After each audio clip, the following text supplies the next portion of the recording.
We are live on DSTV channel 277 and also on Facebook at Metro TV Ghana. So let's just get straight into our conversation this afternoon.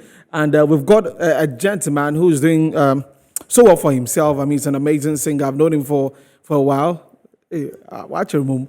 Yeah, and I don't think he's no stranger to this. Yeah, no, not an entertainment review. Okay. I think the last time he was here was playlist. That should be with Oh, Harriet. okay. That should be with Harriet. Because the Facebook family. Yeah. And of course, you know his dad too. You know, but I'm sure some people like this at this point they don't want to. It's okay. Who is your dad? Okay, you went. All right, so ladies and gentlemen, Kyei Mensah is our guest. Okay. Yeah. Welcome to the table of life. Yeah. I love your table though. like the I wish I table? could take it to my room is small. I don't think it will fit, but You want to take this table? yeah. Hey. Well, Hey. Yeah, the bubble session. Charlie, welcome. Thank How are so you much, doing? bro. I'm okay. I had to rush from a studio session to come here. You know, the EP is done, but we are still you know, to work. It happens. So we are generally just going to get to know him much more, what he's been working on. He's got a new project. I will get to talk about that. So do you like it when always the dad thing comes in like? I mean, my dad is Fredima. That's my dad. Oh, you've been here before. Yeah, I've been here before. Yes. I mean, He sat in the seat when that's I mean, he's been in the music industry for about 38 years. 38 years this year. Okay. So of course, if his son, you know, decides to do music or is coming out with music, of course he's going to be in the conversation too. Because I always say I'm his greatest discovery. I mean, he has discovered the likes of Oforian Ponsa, Kofi B, and whatever. Then I'm first. No, I don't care. So do you like it when it's always like that, or? I mean, it's fine. It's fine. It's an adult. I can't run away from it. Yeah, that's an I can't run away from it, Okay. you know, because we can't have an interview and not mention my father's name. Exactly. You know. That shows, how great a man he is. Yeah. His contribution to the industry. The industry. But your kind of music, as we play Nothing Too Right. Hard. Yeah. At what point did you settle for this, or it's always been like this? I would say it's always been like this, but I mean, if you remember my first single, Nyambetre, Nyambetre is like very different from what I do now, mainly because that's a song that my dad and Kofi B wrote. So it was always something in mind that if I'm going to start music like professionally, that's the first song I'm going to put out. And I'm really glad I put that one out. But then that was to, just the three people say proper kwem, just to prepare the way for my second single, which was Take It All, which is more in line with Nothing's Too Hard, because I grew up listening to a lot of R&B music, a lot of soul music. You know, my dad used to take me to all his live band sessions, and he would leave me like, Alisa Hotel had this jazz place in the hotel where I'll just sit down and soak music for like hours. So that's where the interest came from, and that's what translated into the music that I'm doing right now. So I think it's something I love doing, putting the gospel in the form of R&B music and soul music. I love that. I love that so when much. when we are given the designation to you, what do you like? Contemporary gospel artists. Contemporary Christian artists. I mean, ideally, right? Ideally, I would say I'm an R&B artist that is projecting the gospel. Okay. That's what I would say ideally. But I mean, right now, if you say that you're going to be having some eyes on you, like because the R&B scene isn't so up in Ghana here. I mean, it's still working, but right now I'm just a contemporary Christian artist or a contemporary gospel artist. Yeah, Fantastic. Or gospel blues.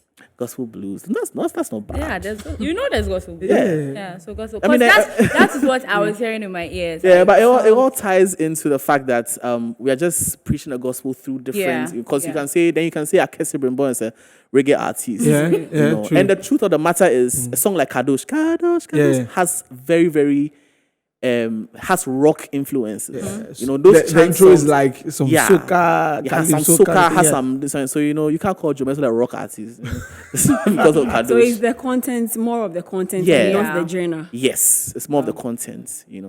Okay, great. So professionally, how long has it been? You want me to tell you the full professionally, because professionally there since class 2. Oh, yeah, professionally since class 2. Yeah, I don't lie, because when I was in class 2, my dad had this. My dad used to do still does a lot of jingles. Please bring. Where's my camera? Bring work. Okay, jingles. We can still do jingles. he did a lot of jingles, and I remember class 2, he called me to come and sing or some Fun Nice advert or something. So I just had to sing one of each children singing for Fun Nice. So that's where it started from, and I've been singing since then. But professionally, releasing music and everything since 2017. 2017. Your kind that you are doing, you call contemporary gospel. Yeah. But yours is more. You wouldn't find lots of that, in the scene. Yeah. When you're scared about it, because when you talk about gospel, what the people know be strings, Do faso. that one, or either do the reggae gospel thing, and you're coming in with something that everybody's going like, okay, why is no? Were you not afraid? Yeah, I was. I really was. But then I'll tell you what really boosted the vim. It was when I released Take It All, and that song got a VGMA nomination for Best Male Vocal Performance. So that's when I knew okay, I feel like Ghanaians are too known. I won't lie. we like it all. Because tell me why growing up you would like to listen to Atlantis Radio. Oh yeah. But now if a gospel artist wants to do the same, I'm like, why don't you do DNB? Why don't you do the local stuff? So I was like, you will listen to it. If it's good, you listen to it. If the product is good, you don't have any other choice but to listen to it. And I made sure that the product was good. It wasn't any 2x4 recordings or any 2x4 singing. I made sure that everything was top notch. Okay. And that will make you want to listen, So, But apart from the fact that if it's good, don't you see the market being open for new stuff? as at that time, let's say 2018, 2019, the market wasn't really open for stuff like that. But I think what I'll say is that a group like Maverick City in America, they changed a narrative.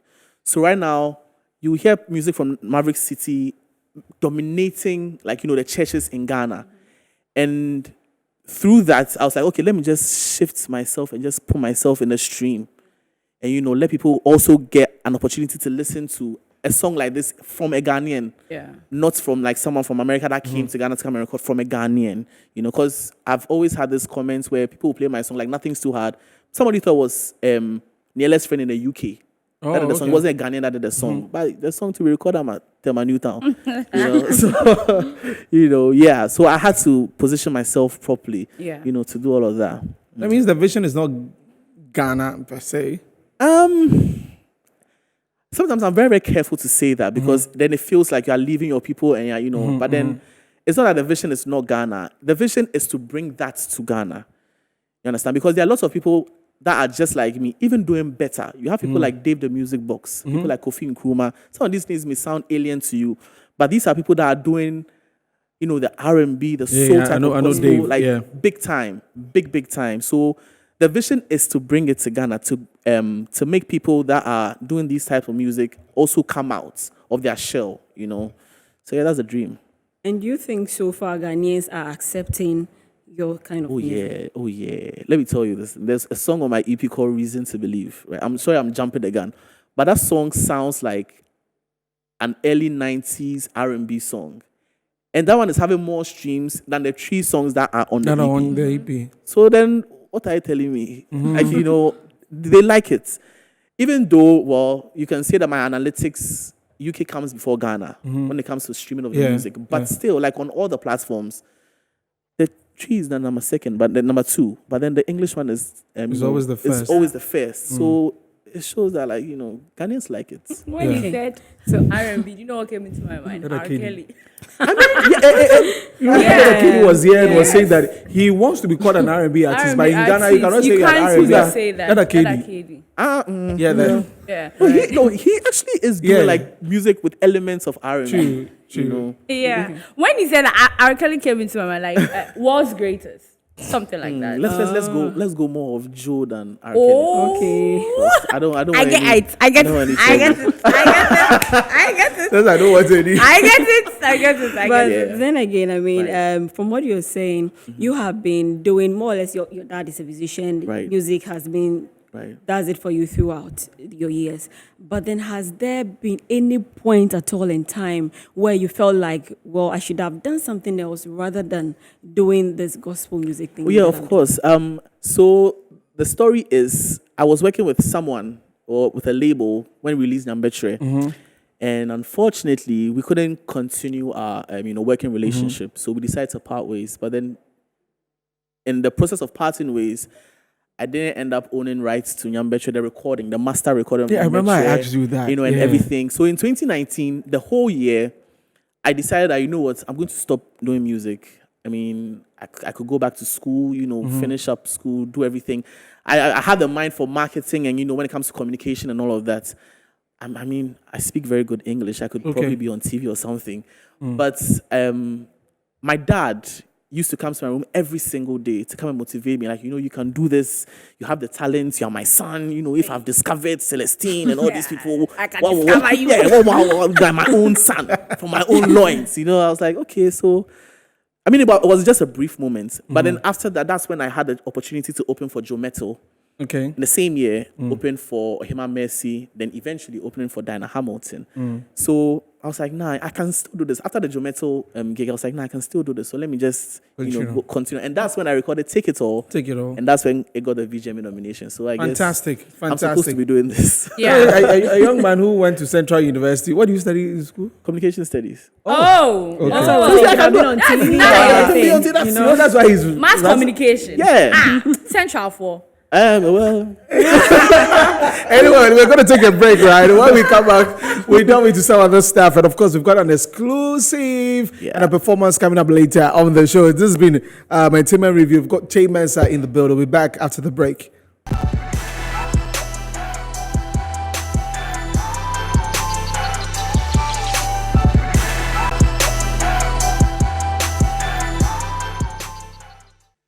Welcome back from the break. You're still watching a Timmons Review, Tuesday edition of the show. Oh, the last day of February, though. Yeah. Yes, and we've got Kyei Mensah in the building. We're talking about his music and very interesting stuff that we're talking about. We'll get to talk about his latest project. He's got a new video that will be premiering first. Yeah, we'll be playing that first for you, and we have a performance from him later before we close. So, Kyei, before we talk about the EP, now you've done the journey. I'm sure that now you're not... Is it upcoming? No, you bypass the upcoming bit to a certain point that you are sort of mainstream. Yeah. Moving your dad aside, right? What have you seen about the gospel space that you thought that, oh, okay, so it actually wasn't like this. This wasn't what I was thinking it was. Yeah. So the thing about moving my dad's aside, let me just bring him inside small, because I grew up going to events and everything with him. And I saw how musicians, especially gospel musicians, were being treated. Okay. Where I can't count the number of times I've gotten pie and malt as payments. Oh, this looks like campus already. I not even campus. I'm even telling you about maybe 2 years ago. Pie and series. I've been to a program where it's like an open bottle of water already for you. Somebody has drunk some already, and the person's like, I want water, and I'm just giving that to you. I've also seen where people look at me some way because you are bringing a guitar for a gig. It's just you and the guitar. Like, why don't you bring a full band? Or someone will call you and say, we want to book you for this event, and we want you to come and do worship. We don't need a guitar. Like, so what's your definition of worship? Or places where they come and they're like, don't do any of your songs. We just want you to do public domain songs. Ow. Yeah, it happens. It's not alien. Desi knows this. It's not. It's not alien. Where so sometimes when people when you call a gospel musician, okay, for me, let's use me as an example. I'm a recording artist too. Yeah. Right. So you call me for a program. There's a certain, honorarium that you have to pay. People think that honorarium is for you to go and chill at Alisa Hotel or go and do something. But then they don't know that they're the same people that will tell you that, you don't release music. Okay. You wore this shirt the last time. You are wearing the same shirt again. Stuff like that. It gets very, very difficult to record music when you are being called for programs and then there's no type of honorarium for you. Granted, some of the programs that we go to are for exposure, which is good. For example, let me not use an example. Let me just put that aside. Okay. But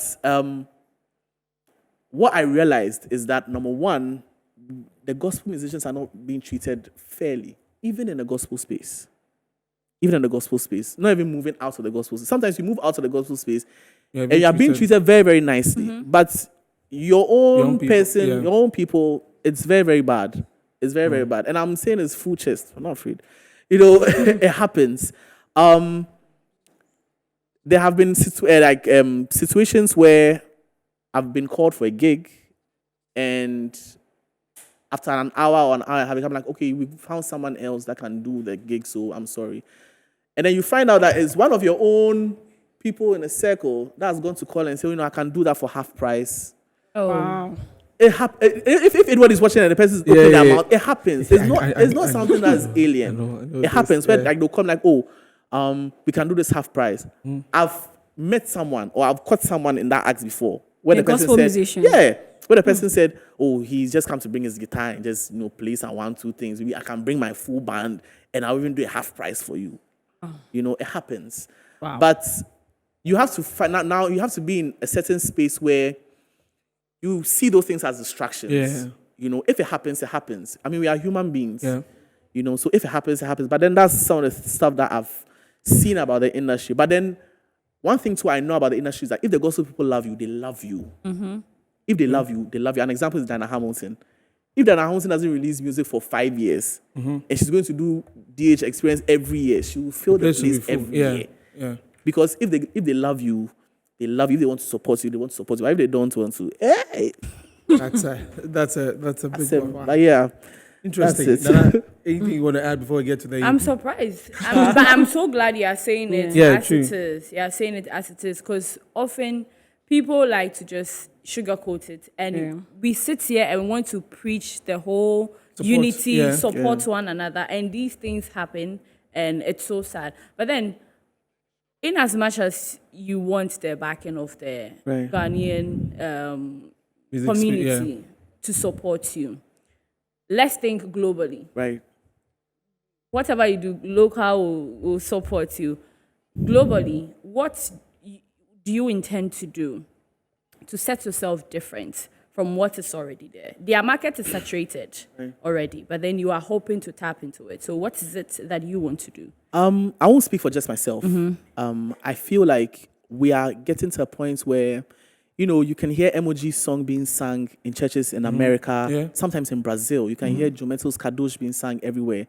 So I believe it's time for the gospel musicians to also experience these distribution deals from like the major labels. Okay. You know how Black Sheriff is on Empire, how Kiddy, Kwame Yeah, Eugene, all of them on Eugene, Empire and all that. It would be very nice to hear that Joe Metal is on Universal Music, where his music is also being projected, on movies in other churches. It will help because we've been relegated for a while. Where it's like. We've been relegated for a while, so I believe that these international deals will also help us, push the music further. Because the best we can do right now as gospel musicians is to travel and go and perform those songs out there. That's the best we can do. Even sometimes when it comes to playlisting on Apple Music and all of that, you will find maybe the secular people. Let me use the word secular because but then you find them on like sometimes 15 playlists on Apple Music, 20 playlists. But then with the gospel people, you find us on like 1 or 2. It's predominantly on Apple Music. You find us on African gospel and gospel flow. That's what you find us on. And with those musicians, it's mostly the top ones. Speaking of Diana Hamilton, Joe Metal, MOG. But I think that's what will really, really help us. And I believe putting us on more platforms. I mean, last year you could see how the gospel musicians really killed the VGMAs. I believe that those were the best performances of the night. So, I mean, putting us on more platforms like that and preaching the gospel and spreading the gospel will actually help. Will really help us. I think there's a video. So that's just as resuming to the new project Sound and Faith EP. You did a covers EP. I did a covers EP. Covers just like covers of some of our popular songs, public domain gospel songs. Really but now you've got Sound and Faith. Tell us about the whole project, the idea. Okay, Sound and Faith. It comes from a conversation I had with a lady. Auntie Josie, she owns Josie's Kappa Cappuccino. We have the conversation about my life and music from Christ the King to John Ted to Central University, about singing and everything. And then she just said, "Wow, this is like a journey of sound and faith."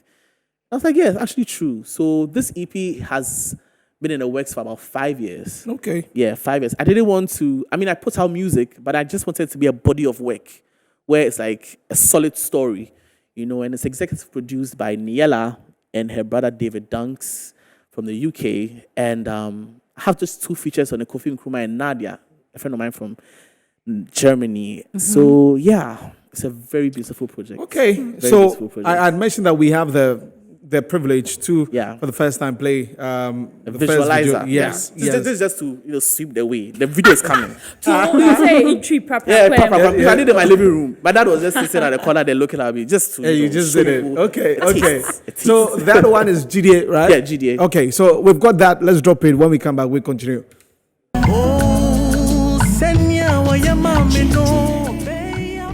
Okay, so that was beautiful from Kyei Mensah, GDA.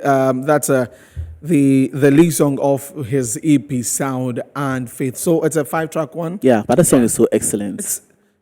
Your vocal dexterity. Wow. And but my fans, Bye. Your vocal dexterity. I mean, how you're able to flow like that. Right. We usually sit here and I've told them that the best performers and singers are from the church. Oh yeah. Right. And over the weekend on Twitter, the Nigerians were also saying that the secular people need to learn singing from them. And that's a really big plus for you. Thank you. When you listen to gospel songs and you hear some things people are singing, how do you feel about it? I mean, they're trying their best. I think they're trying their best. But you see, when people say that it's from the church, sometimes it's not just the fact that they attend the church, they put in the work. Sure, definitely. So it's not just, going to church and being a part of the choir. If you can be in the choir for 10 years and not grow as a singer. But yeah, I mean, for me, I've been singing for a long time.